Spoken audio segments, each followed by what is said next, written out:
Mavoor Grasim quarters വളപ്പിൽ തീപിടുത്തം. മാവൂർ അങ്ങാടിയോട് ചേർന്ന മത്സ്യ മാർക്കറ്റിന് മുകൾ വശത്തിലുള്ള ഗ്രാസിം കോട്ടേഴ്സ് വളപ്പിലാണ് തീപിടിച്ചത്. മാവൂർ കൺവെൻഷൻ സെന്ററിന് സമീപത്ത് നിന്നാണ് തീ പടർന്നതെന്നാണ് കരുതുന്നത്. ചൊവ്വാഴ്ച ഉച്ചയ്ക്ക് 2 മണിയോടെയാണ് തീപിടുത്തം ശ്രദ്ധയിൽപ്പെട്ടത്.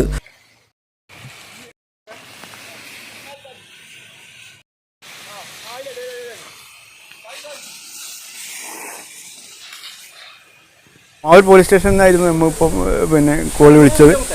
മാവൂർ ബസ് സ്റ്റാൻഡിൻ്റെ പുറകിൽ ഗോളിയറൻസിൻ്റെ പറമ്പിൽ തീ പിടിച്ചിട്ടുണ്ടെന്നായിരുന്നു നമുക്ക് സന്ദേശം കിട്ടിയത്. അടിസ്ഥാനത്തിൽ 2 unit MA Abdul Gafoor STO അവരുടെ നേതൃത്വത്തിൽ 2 യൂണിറ്റാണ് ഇവിടെ തീ അണക്കാൻ. ഏകദേശം ഒരു ഏക്കറോളം വരുന്ന മരക്കൂട്ടങ്ങൾ പഴയ ഗോളിയറൻസിൻ്റെ പറമ്പിലുള്ള മരത്തിനാണ് തീ പിടിച്ചിരിക്കുന്നത്. ഏകദേശം 1 ഏക്കറോളം വരുന്ന സ്ഥലങ്ങൾ കത്തി നശിച്ചിട്ടുണ്ട്. പടുമരങ്ങൾ, ഈ പന പഴയ ഇതിനൊക്കെയാണ് തീ പിടിച്ചിരിക്കുന്നത്.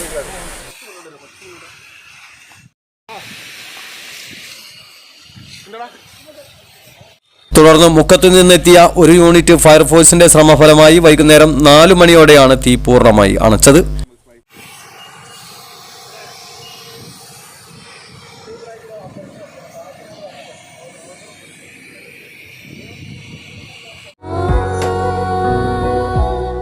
Kadodi Gold and Diamonds, Mavoor Poovattuparamba. കൂടുതൽ വാർത്തകൾ ലഭിക്കാൻ sport media YouTube channel subscribe ചെയ്യുക.